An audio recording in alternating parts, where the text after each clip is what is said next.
السلام علیکم۔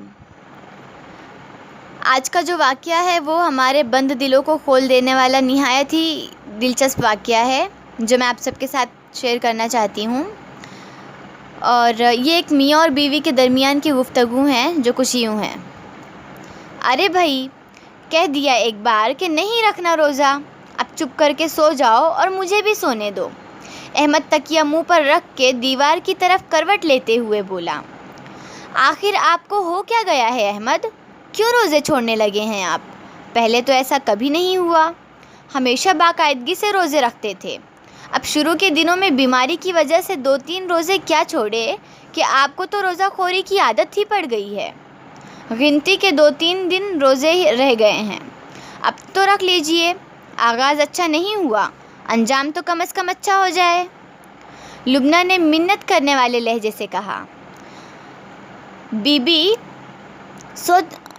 میں سو چکا ہوں، آپ بھی برائے مہربانی سو جائیں، اس نے رکھائی سے کہا، اور لبنہ بھی چھوٹے بچے کو تھپتھپاتے ہوئے سو گئی۔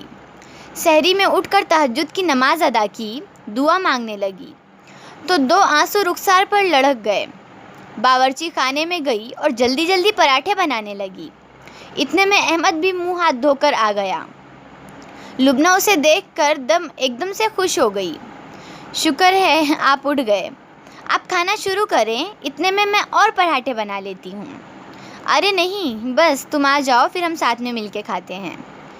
دونوں نے مل کر سحری کی، اور سحری کرتے ہی احمد پھر بستر میں جا کر لیٹ گیا۔ ارے یہ کیا، آپ پھر لیٹ گئے؟ اذان ہونے والی ہے، نماز پڑھ کر سو جائیے گا۔ تمہارا نام لبنہ کی بجائے تھانے دارنی ہونا چاہیے تھا۔ اللہ کی بندی، چپ ہو جاؤ، مجھے سونے دو، صبح آفس بھی جانا ہے۔ اور سحری روزہ رکھنے کے لیے نہیں کی میں نے، بلکہ تمہارا خیال کر کے اٹھ گیا کہ ابھی ناشتہ کر لوں تاکہ صبح تمہاری نیند خراب نہ ہو میرے ناشتے کی وجہ سے۔ احمد سو گیا اور لبنہ نماز پڑھ کے دیر تک اپنے نصف بہتر کی ہدایت کے لیے دعائیں مانگتی رہی۔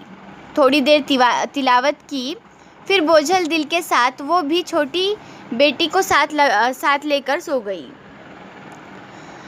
8 بجے کے قریب احمد اٹھا اور آفس جانے کی تیاری کرنے لگا۔ اتنے میں چائے کی طلب ہونے لگی۔ لبنہ کی طرف دیکھا تو وہ گہری نیند میں سو رہی تھی۔ وہ خود ہی باورچی خانے میں آیا اور چائے بنانے کے لیے چولہے پر رکھی۔ تھوڑی دیر میں ہی چائے میں ابال آ گیا۔ چولہا بند کیا اور کپ میں نکالنے کا ارادہ کیا ہی تھا کہ میسج ٹون بجی۔ موبائل دیکھا تو عارف کا میسج تھا، وہی صبح بخیر شام بخیر۔ وہ زیر لب مسکراتا ہوا دوبارہ چولہے کی طرف آیا اور بے دھیانی میں چائے کی دیگچی ایسے ہی اٹھا لی۔ اسٹیل کی دیگچی کے کنارے ایک بے تحاشا گرم تھی۔ جیسے ہی دیگچی کو ہاتھ لگایا، انگوٹھا اور ساتھ والی 2 انگلیاں بھی دیگچی سے چپک کے رہ گئی۔ ایک دلدوخ چیخ احمد کے منہ سے نکلی اور بے اختیار ہی ہاتھ زور سے جھٹکا۔ چائے کی دیگچی دور جا کر گری، چائے آدھی احمد کے اوپر اور آدھی فرش پر، لیکن احمد کو تو اپنے ہاتھ کی تکلیف مارے دے رہی تھی۔ تینوں انگلیوں کی خال دیگچی کے کناروں سے چپکی رہ گئی اور احمد کے ہاتھ میں بری طرح جلن ہو رہی تھی۔ شور کی آواز سے لبنہ اور بچے کی آنکھ کھل گئی۔ لبنہ نے جو اس کا ہاتھ دیکھا تو تڑپ کر رہ گئی۔ اف خدایا، کتنا زیادہ جل گیا ہے، لائیے میں اس پر کچھ لگا دیتی ہوں۔ نہیں نہیں، پیچھے ہٹو پلیز، میرے قریب مت آؤ، بہت شدید تکلیف ہو رہی ہے۔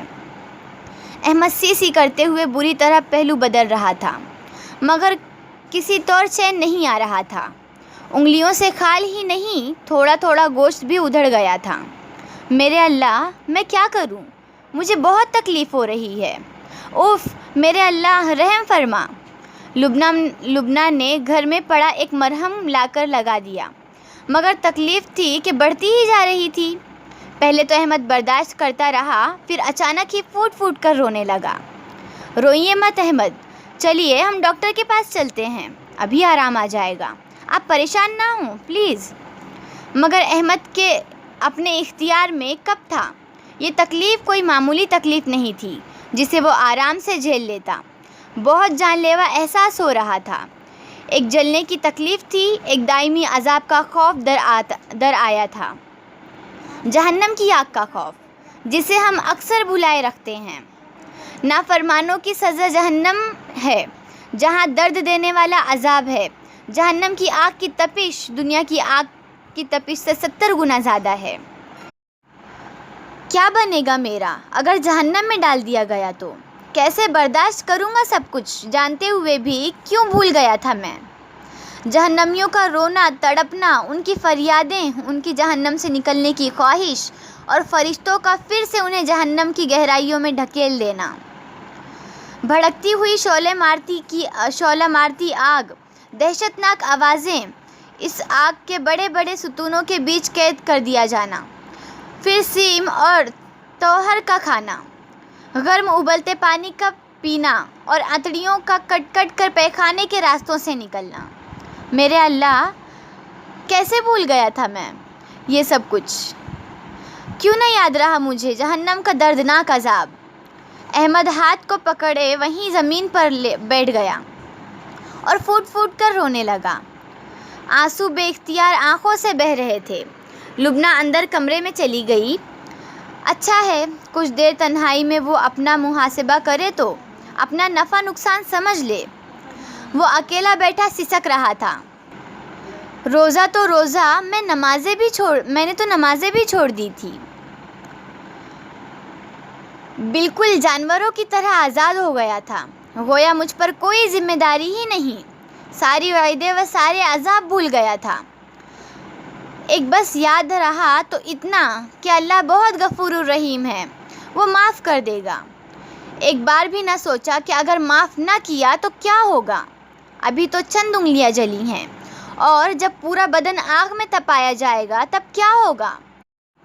اپنے نصیب میں خود اپنے ہاتھوں بدبختی لکھ لی میں نے۔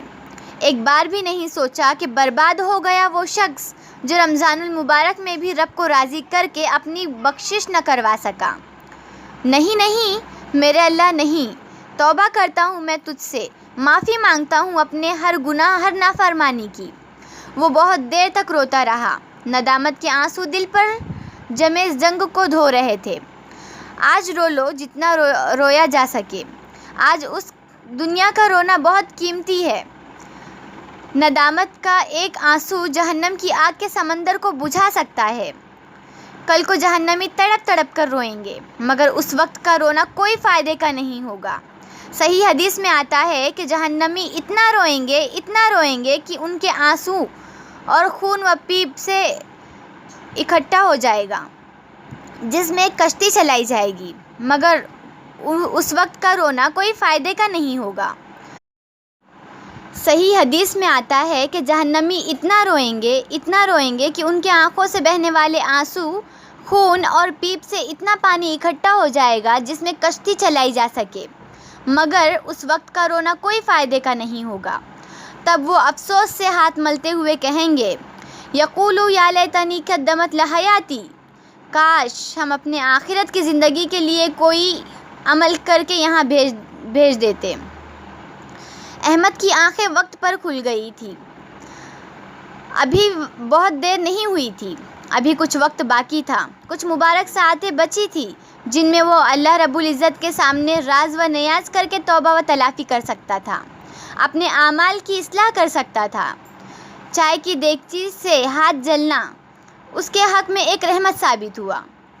ابھی چند گھڑیاں باقی ہیں، رحمت کی بارش ابھی برس رہی ہے، سعادتوں کی برکات ابھی باقی ہے۔ تو کوئی ہے توبہ کرنے والا، کوئی ہے اللہ کا در کھٹکھٹانے والا، اپنے رب کو منانے والا، تو کوئی ہے جو اپنے رب کو منا لے اور اس بار ان رحمت میں بھرپور بھیگ جائے۔ اللہ رب العزت ہم سب کو کہنے سننے سے زیادہ عمل کرنے کی توفیق عطا فرمائے۔ وآخر دعوانا ان الحمد للہ رب العالمین۔